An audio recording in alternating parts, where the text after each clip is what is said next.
The abduction of Hawk. Derek had left the girls speechless.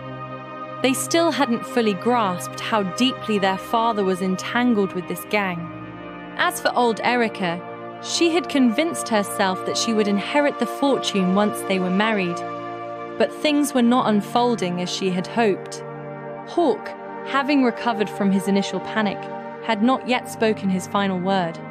He confused them even further when he suddenly declared, "I don't have the land deeds or the money in the house. Only a fool would hide them here, considering the army conducts armed searches constantly even in the homes of their own soldiers. And, of course, that's the Queen's fault." Noticing Derek's impatient glare, Hawk quickly steered the conversation back to the main point. "They're not far. I'd say it's about 5 hours from here, to the place where I best with the valuables. The next time you waste our time with your foolish remarks, you'll only make things worse for yourself," Derek warned coldly before turning to his men. "Jim, Joshua, you will escort the esteemed Mr. Hawk to that location. You will retrieve the chest, and once you return, we will all leave like true gentlemen. And as for the young ladies, they will never see us again. But if Mr. Hawk dares to deceive us, kill him without hesitation. Are we clear?" The young ladies sat near the fireplace while Erica busied herself trying to light the wood, a look of satisfaction on her face. Eva gazed into the flickering sparks, lost in memories of better times, while Zanina sat in turmoil. Should she cry or should she laugh? Should she run and should she call for help? No, that would only put her sister in danger, and even if she tried, the others would stop her. But if, by some miracle, she managed to escape, she would either get lost in the jungle, or worse, be devoured by a wild animal. Her thoughts were abruptly interrupted by old Erica's sharp voice. "Kill that madman Hawk, Jim, as soon as you find the treasure. I hope you all burn in hell," Eva cried out desperately. "Everyone deserves a second chance, miss." Derek replied calmly and continued saying, "I'm saving your father's life. Lady Erica was planning to kill him. I tried to stop her with her vicious plans and Eva knew there was no point in arguing with a madman, so she cut him off. But you killed those 2 soldiers, and I'm certain they didn't deserve it. If Erica is responsible for all this evil, hate her." "Enough, Joshua. Jim, it's time to leave. I expect you back by tomorrow," Derek ordered, paying little attention to Eva's wounded heart. "Understood," they both replied in unison. Joshua stepped forward, his voice cold and firm as he commanded, "Move, Hawk, and don't even think about trying anything foolish." As the men prepared to leave, Eva rose to bid her father farewell. He leaned down, his breath warm against her ear, as he whispered something only for her to hear. Meanwhile, Zanina remained motionless, her gaze anchored to the floor, unable, perhaps unwilling to meet his eyes after everything that had transpired.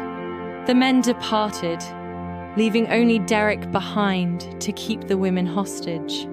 Seeing an opportunity, Zanina finally mustered the courage to look Derek in the eye and ask the question that had been weighing on her mind. "What will happen to us?" A few moments of silence passed before Derek responded, his voice chillingly indifferent. "We will have no choice but to kill you." "But why? I don't understand," Eva cried out. "You know too much. Now, I suggest you stay quiet until we receive word." Zanina realized the conversation was going nowhere and abruptly ended it. "Eva, could you make us some tea, please? We surely need it." "All right," Eva agreed willingly. As she moved toward the kitchen, Erica followed, remembering Derek's command. Meanwhile, Derek saw his chance. With the 2 women occupied, he came closer to Zanina, determined to accomplish the impossible to make her trust him. "You know," he began in a measured tone, his voice steady but laced with unspoken bitterness, "I'm not a bad man. I studied at law school. but they refused to acknowledge my hard work because of my humble origins. Zanina scoffed, her voice laced with disdain. Excuses. I don't care about you or your past, Derek. Her sharp, dismissive response was clearly not what he had hoped for. His expression darkened. Excuses? He repeated, his voice tightening. I knocked on hundreds of doors before anyone would take me seriously. I didn't have the money to open my own practice. I didn't have a wealthy father to pave my way. Zanina cut him off with a sharp laugh, utterly unmoved by his tale. Her eyes gleamed with mocking curiosity as she asked, So, let me get this straight. You and your friends are planning to steal my father's fortune so you can buy yourself a law office? I'm asking because, frankly, I still don't understand your motives. Derek's expression darkened, his patience fraying at the edges. He thought that if Zanina learned the whole truth about her father, she might finally stop mocking him. Tightening his jaw, he leaned slightly closer, his voice measured but laced with an undeniable edge. Miss, he said, his voice taut with restrained frustration. Your father's fortune was built on cruelty, theft, deception, and the misery of others. And we were his servants. This land made him rich, there's gold everywhere. And the natives, they worship unknown gods, which made them easy prey for a kindness we had no trouble exploiting. He paused, allowing his words to settle before continuing. Do you even know what it's like to starve? To have your father taken away in one of Australia's infamous prisons? To watch your mother waste away from tuberculosis? I met Joshua when I was just a boy, and from that moment on, I've lived a normal life at least, as normal as an outlaw's life can be. Zanina narrowed her eyes, intrigued, and asked, And Jim, when did you meet him? Her tone was sharp, but there was a flicker of hesitation beneath her defiance. Derek smirked at the unexpected question. When he joined the crew, of course. He was just another soldier before that, but he deserted. That's when your father offered him a so-called prestigious place in the gang. He didn't hesitate for a second. Zanina's eyes flickered with intrigue, but she kept her expression guarded. And that was enough for him? She asked, her voice laced with skepticism. To betray everything he once stood for? Derek tilted his head slightly, a shadow of amusement crossing his face. Loyalty is a fickle thing, especially when survival is at stake. He studied her for a moment before adding, Your father knew exactly how to tempt a desperate man. Zanina scoffed, crossing her arms. And you'd have me believe that you and the others are nothing more than victims? That you were all forced into this life? Derek's smirk faded, replaced by something colder. Forced? He exhaled through his nose, shaking his head. No, Zanina, we made choices, just like your father did, just like you will. The weight of his words settled between them, thick as the humid night air outside. For a brief moment, uncertainty flickered in her eyes, but she buried it quickly. And what choice do I have exactly?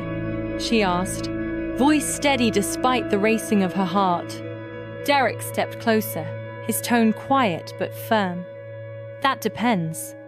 His gaze bore into hers, as if daring her to challenge him. How much truth are you really willing to face? Zanina kept listening to him carefully and wondered if she was truly ready to face the reality. Without further thinking, she asked, Does this gang have some kind of name? Are you sure you want to know the name? Derek asked. Yes, in a matter of fact, I do. Derek saw that Zanina was waiting eagerly for an answer, so he replied without hesitation. Jones, miss. But what does the name matter? He received no response, so he continued his monologue. Our living conditions improved even more when we met your father. The money started increasing. especially since we came to the island." Derek's eyes gleamed, and clenching his fist tightly, he continued in a trembling voice. "To the magical island of Wither."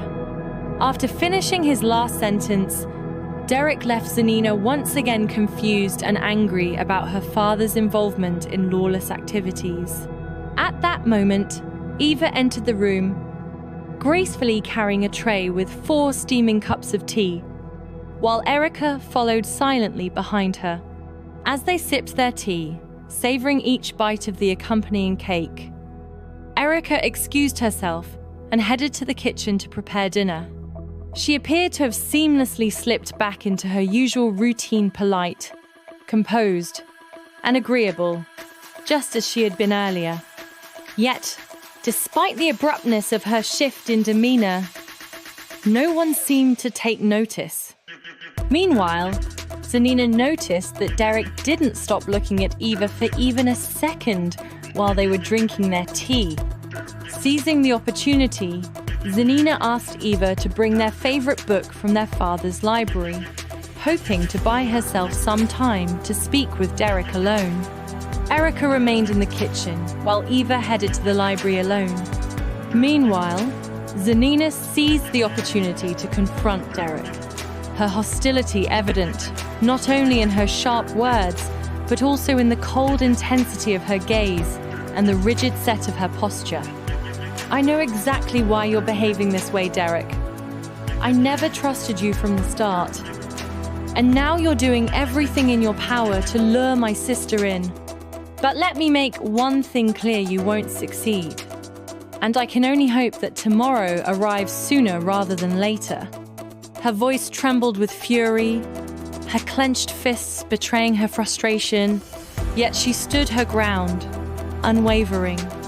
Derek, on the other hand, seemed entirely unbothered, a slow, amused smile creeping onto his lips as he savored every moment of her outburst.